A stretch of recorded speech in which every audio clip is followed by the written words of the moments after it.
Good morning, Mr. Kurtz. How are you? Good morning. I'm just fine. Thank you. Initially, can you tell us exactly or a little bit about your role that you play in Israeli baseball?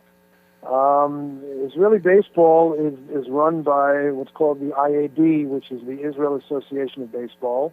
And my job on that in that organization, I'm the Secretary General. I've been in this position for the last 4 years.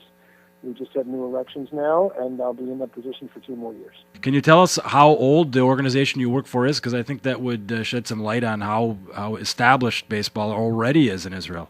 Okay. Well, the IAB, the Israel Association of Baseball, is actually the governing arm for baseball in Israel. We're a nonprofit organization, and we have our license from the government of Israel. Israel is still, in some ways, a very anarchic and socialist and even communist country in many ways from the labor movement of 60 or 70 years ago.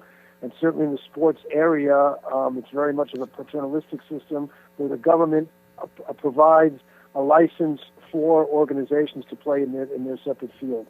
So in terms of baseball, the IAB has that license from the government, from the Israeli Sports Authority. We've been around for about 25 years here in Israel, and we run all the amateur leagues in baseball on a nonprofit basis. We have from the age of about 6 all the way up to the age of, we must have people about 55 years old playing baseball for us here in Israel. So we're doing the amateur organization. The IBL, the Israel Baseball League, was a one summer-long venture into professional baseball that was licensed by the IAB. It was a separate organization that was licensed by us, and the IBL had professional baseball in Israel for 2 months in the summer of 2007. And what eventually happened to the IBL? The IBL didn't have much of an economic base on which to base itself, and the IBL went out of business after that season, left quite a few debts. Some of them have been paid, many of them have not been paid now 2 years later. It was a nice venture started by a gentleman named Larry Barris, who had a great love for Israel and a great love for baseball, but not very much professional managerial experience running a baseball organization. We got 120 players here for 2 months to play baseball in 6 teams. Brought over players from the Dominican Republic, from Australia, from Japan, from Europe, and from the United States, and also Israeli players. Had about a 40 or 50 game season, had playoffs, had 3 coaches of 3 different teams who were well-known ex-Major League Jewish baseball players. Unfortunately, there wasn't a continuation of that, and shortly after that, he went out of business, and the IBL is in essence not in existence today, although there is now a new initiative, which we can talk about later. So what's the general feeling in Israel amongst the people as far as baseball being just another American expansionism? I'll tell you, up until about 4 or 5 years ago, baseball was almost primarily played by Anglo-Saxon immigrants to baseball, people from the States, from Canada, some people from South Africa, etc. They were the ones who were involved in playing. We were also very strong in the Renana area where these immigrants are. We were strong in the Modi'in area, Kibbutz Gezer, which is a kibbutz of American immigrants. And those were the strong areas. Over the last 4 or 5 years, we've been able to make inroads into the Israeli public. Today in Tel Aviv, which is not an area where there's really that much Anglo-Saxon population, on a Friday afternoon you'll have about 60 or 70 kids. Very few of them will be from Anglo-Saxon parents. They're mostly Israelis. They're mostly Sabras. We have a few Arab kids there. And you'll hear just Hebrew being spoken. You'll hear it mixed in with English words like, hit and batter and pitcher and things like that, although there are Hebrew words for those things. A pitcher, for example, is a magish. A batter is a chovet. But they use the English words. They're mixed in together with the Hebrew. And I think the Israeli population is taking more to baseball. What the IBL didn't do 2 years ago was market it towards the Israelis. It was mostly towards the Anglo-Saxons, which was a mistake, which we think that the new Field of Dreams is taking care of that. Is the Field of Dreams program part of the expeditions that you've taken personally with a group to spread baseball in some of the remote areas of Israel? We've taken on ourselves as the IAB to bring baseball to the remote areas of Israel.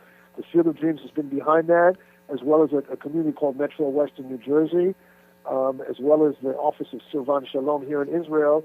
He's the minister for the Negev and for the Galil.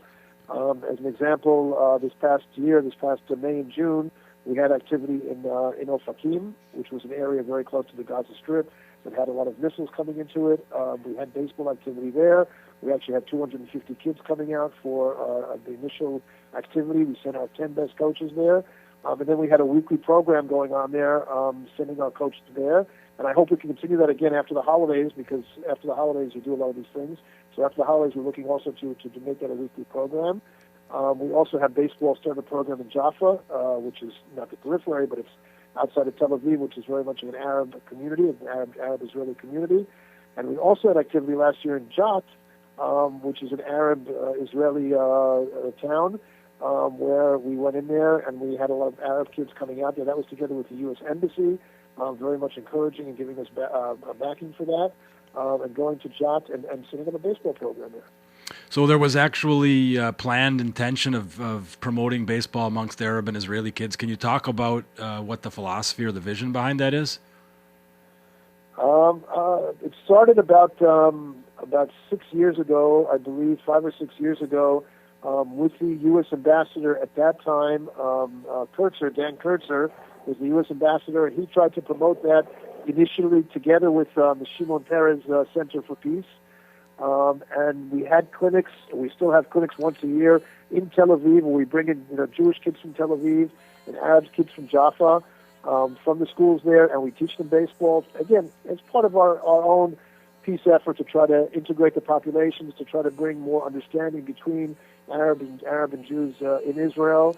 More cooperation. If they can play on the baseball field, then why can't they get along on the political field or the sociological field? Right. Sort of like the Chinese diplomacy of ping pong.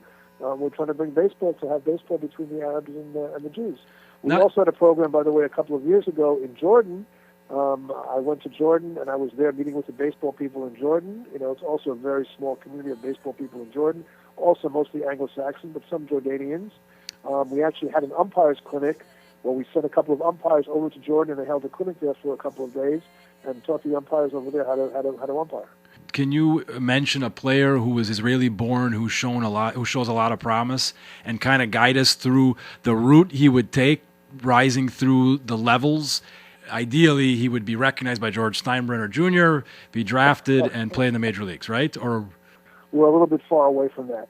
If I can just give you the example of two kids in our organization, Alon Leishman from Kibbutz Gezer, which is the real powerhouse of baseball, because in Kibbutz Gezer, the kids live 10 meters from the baseball field there, and they're always on the baseball field playing. They usually play barefoot, but they're always there in the kibbutz.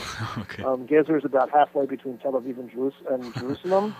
And the other one is my own son, Peter Kurz, who was born in the States, but we came when he was half a year old to Israel. What position does your son play? Like a lot of people in Israel, he plays everything. He plays catcher, he plays pitcher, he plays first base, he plays second base, he plays shortstop. Almost everything except DH, because we don't have a DH in Israel. No DH in Israel. No okay. DH, because usually the pitcher is usually the best hitter, so you don't want a DH for him. Are there kids catching the fever of baseball to where not so much the marketing where they're wearing the uniforms of players, but to where mom and dad are wondering where's Shlomo, and he's got to be at the park playing till sunset? Is there kind of crazy fever of baseball amongst kids? There's that fever among some kids. It's definitely there. As I mentioned to you, Kibbutz Gezer is a place which is perennial powerhouse for baseball. Our best kids come out of Gezer. Because they're just there all the time playing and catching and going out in the field, and whenever they have free time they go there. I think one of the problems of cable television and baseball is that people want to watch the games live, obviously, and because of the time difference, a 7 o'clock start in the United States in North America means a 2 o'clock in the morning start in Israel. That makes the complaints here about kids having to stay up till 10:30 to watch the World Series seem pretty mild. No, from our perspective, that's fantastic because of the World Series. The later the World Series is, then you can get up at 5 o'clock in the morning and watch the end of it. That's really great. Silver lining in Israel for baseball World Series TV coverage.